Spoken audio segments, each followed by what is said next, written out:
Hi guys, welcome back to Formula 1 news. The drama continues after the first test in Bahrain, but if it hadn't left the station already, the Ferrari hype train is well and truly underway. Lots of sources suggesting that indeed the Scuderia might well be the team to beat and could hold a significant advantage over the other teams when it comes to the start procedure. A procedure that other teams, especially McLaren, want changed as soon as possible, but Ferrari are very much so voting against the motion. Lots of drama, very much intrigued to your thoughts in the comments. Hit the like button if you enjoy. Subscribe if you're new as always. Thanks for helping us smash through 90,000 subscribers a couple of days ago. We'll get back to this start drama in the coming minutes. Before we get there, a couple of debriefs to have on the test as a whole. There's another one next week or this coming week. We expect probably more performance running from many of the teams. These were the total laps per team, which is really some of the most important data that you can find. Not a great test for Mercedes. Obviously not a great test for Aston Martin either. McLaren and Williams and pretty much Ferrari shared the total laps per team at the top. Of course, in the timings, it was Mercedes at the top of the chart.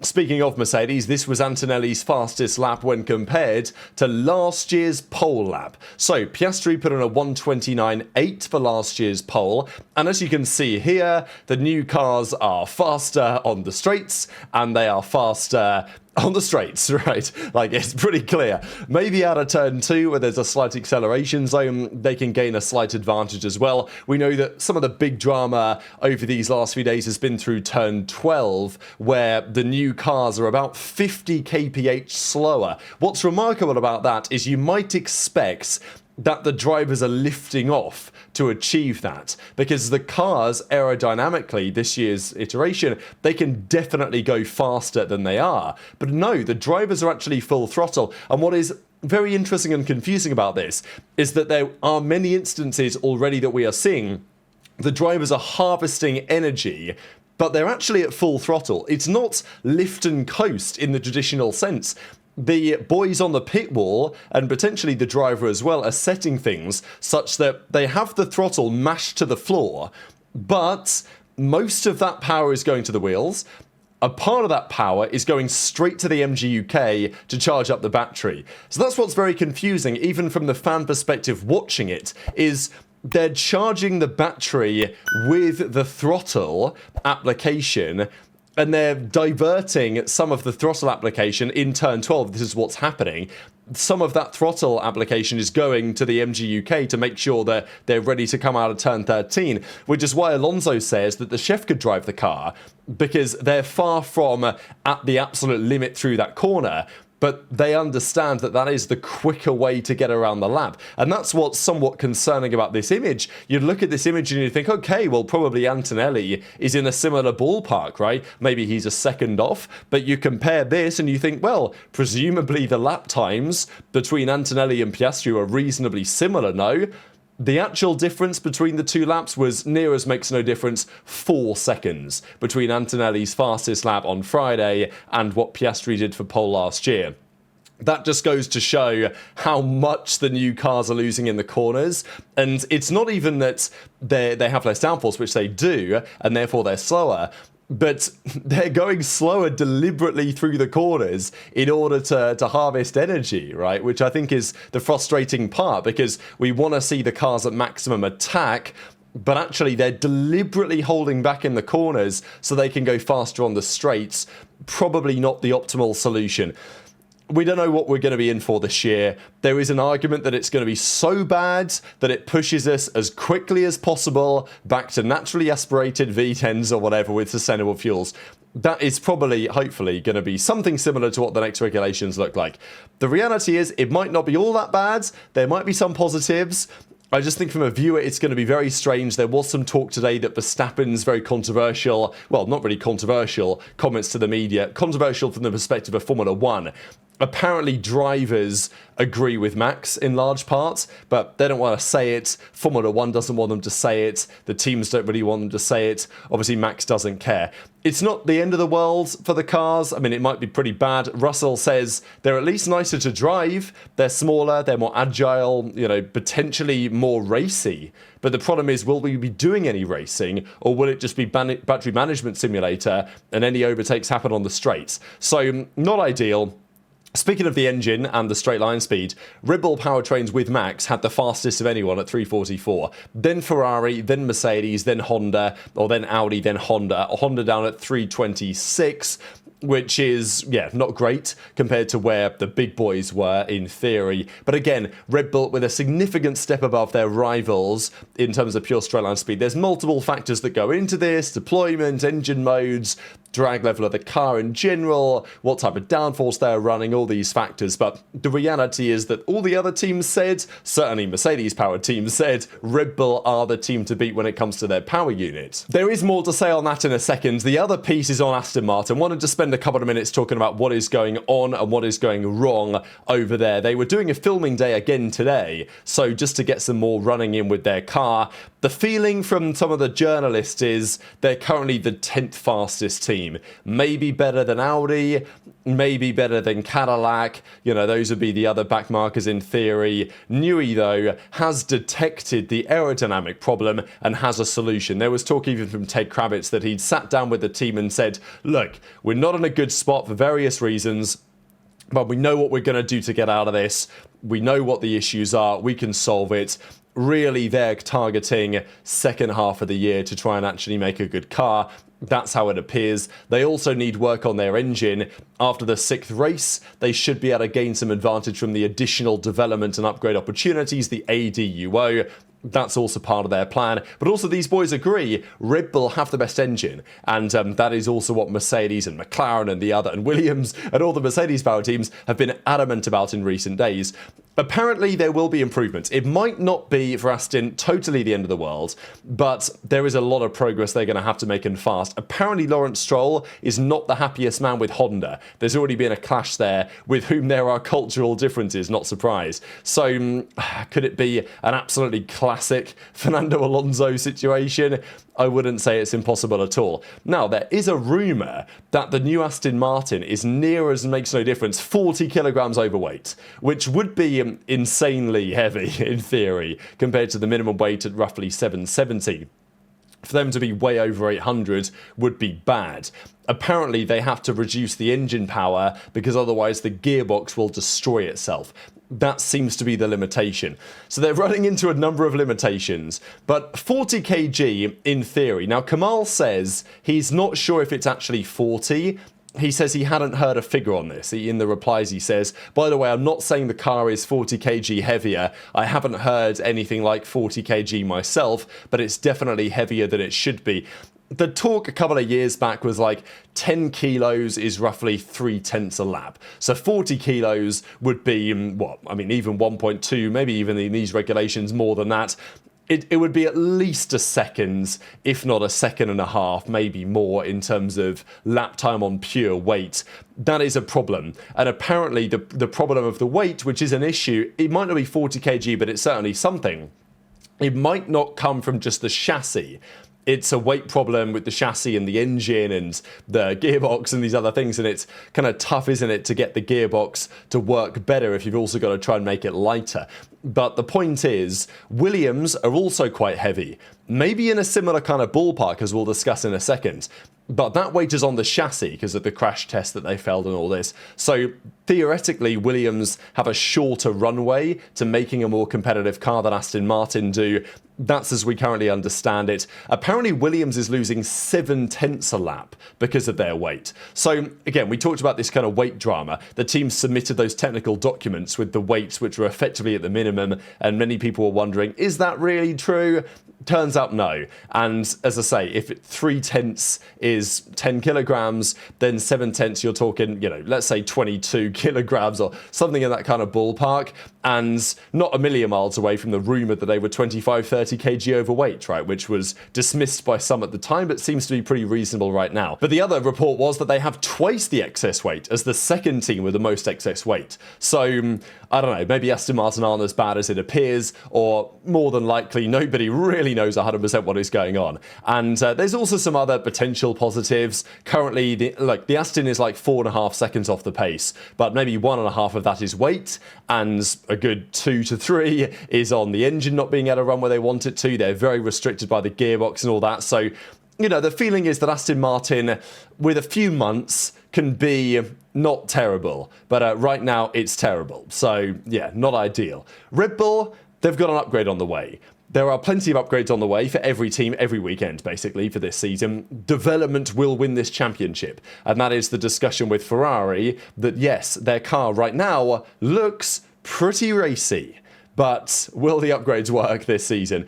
That always tends to be the question with Ferrari. Correlation is king as ever. Now, Red Bull have an aero package ready for Melbourne coming shortly. They're set to test it and debut it next week in the final week of testing. So we'll be excited to see what type of parts the teams bolt on in the final couple of days of testing. But Ferrari, they've really started to turn heads now. They were kind of flying under the radar just because Mercedes were, everyone's focus was there. Then Mercedes were deflecting maybe for good or for, for understandable or for not understandable reasons towards Red Bull. McLaren getting into the mix as well. The Aston Martin side story too. But Ferrari went, relatively speaking, under the radar. He says that in terms of long-run pace, in terms of race simulation pace, no one, certainly not McLaren, is particularly close to where they were. Charles says everyone's throwing each other the ball. Who's the fastest? I don't believe what they say. I don't believe Lando's reaction. Everyone's playing a game. But they did bring a new package, Ferrari, to the final couple of days of testing. And apparently, the paddock thinks it's pretty tasty. They say new front wing, new diffuser, new floor. The car's transformed. The car looks good. The car seems to handle better. They're making a lot of progress with it. And in terms of pure pace, they were the benchmark in terms of the simulation race runs, right? Because the overall single lap pace, yeah, that was Mercedes, but Ferrari weren't a million miles behind on that. They were relatively close to where Mercedes were. And over the race simulations, the feeling was that Leclerc was the man to beat, and then Hamilton's racing on the final day, as far as we understand, was even faster than that. Now, again, the timings on this, difficult to judge. There were some issues with the data, like the live timing feeds as things were unfolding. Difficult to judge all the factors, but when it's a race run, you know within reason the fuel load, because they start with the maximum tank, right? So you know within reason you can look at the levels and you can see that Hamilton's run was just quicker in terms of the simulation than anyone else was able to do. There are track conditions, there are other factors, engine mode and all this type of stuff. But this is some of the best indications that we really have. The single lap pace at this point just doesn't really mean much. The race simulations, there's probably something a bit more to say about that. And Ferrari, they're the quickest on the race sims after the first week of testing, and Lewis was the quickest man of all. So it's all looking rather interesting, especially because Ferrari have said they will not be protesting Mercedes' engine. It was put to them, if you turn up to Melbourne, the FIA have said nothing about Mercedes' compression ratio trick. What are you going to do? Are you going to protest it? Are you going to refuse to race or something? Apparently no. Ferrari are happy to go with what the FIA say, but the other benefit for Ferrari is they've not been messing around with this kind of trickery. Mercedes, maybe they get caught out for it. There might be a change in the rules at some point. Ferrari don't have to worry about all that. They do have to worry to an extent, because if what Mercedes are doing is deemed legal, then Ferrari have got to start working on it.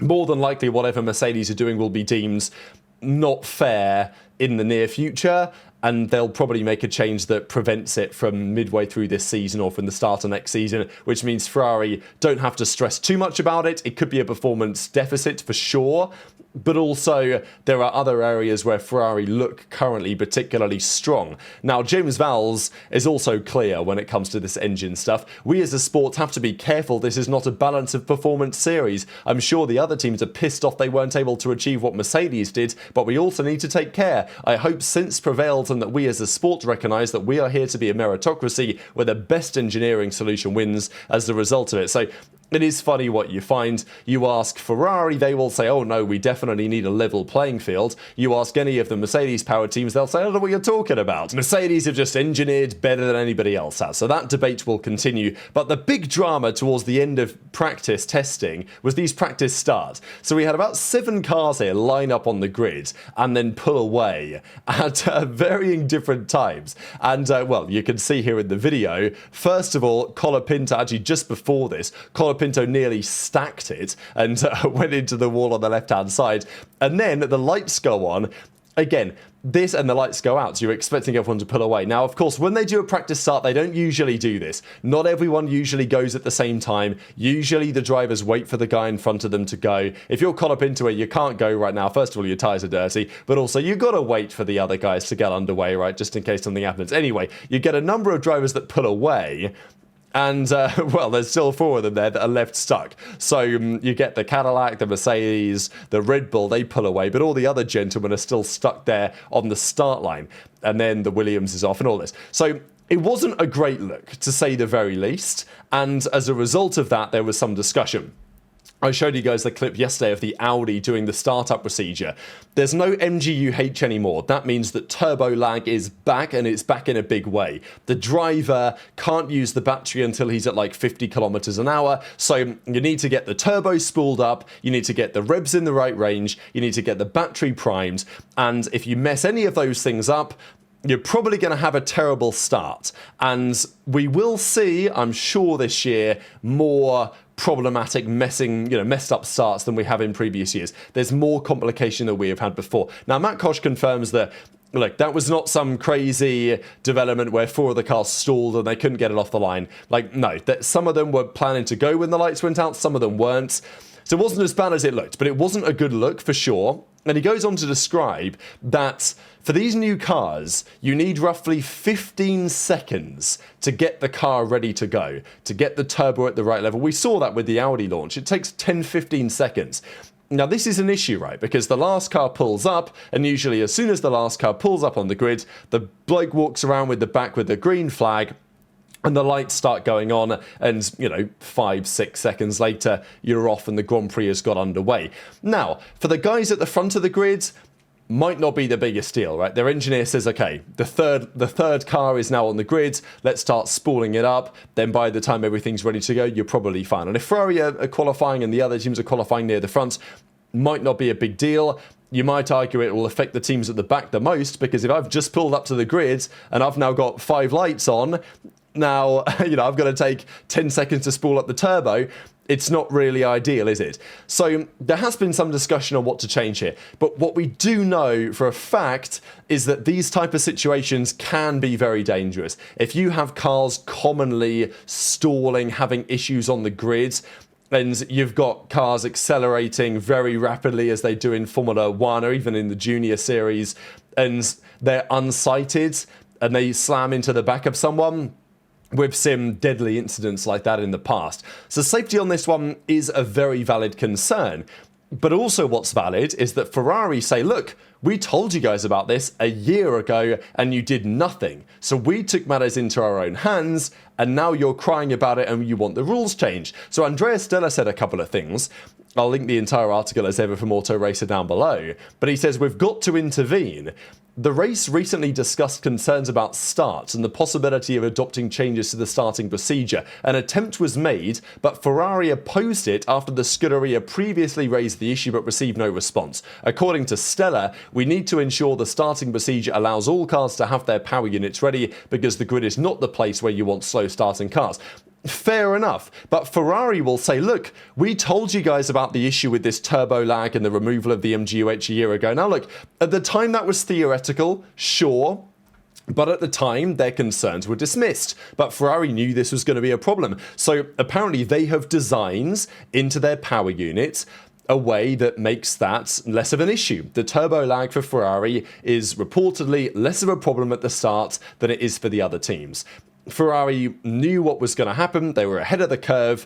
And I'm not equating it to the engine scenario precisely, but when you've got people saying, look, you've got to get rid of the compression ratio to level the playing field, the other teams are going to say the same thing here, like, oh, we've got to level the playing field, make sure everyone can get a good start. It's like, well, Ferrari are going to say, hang on a second, lads.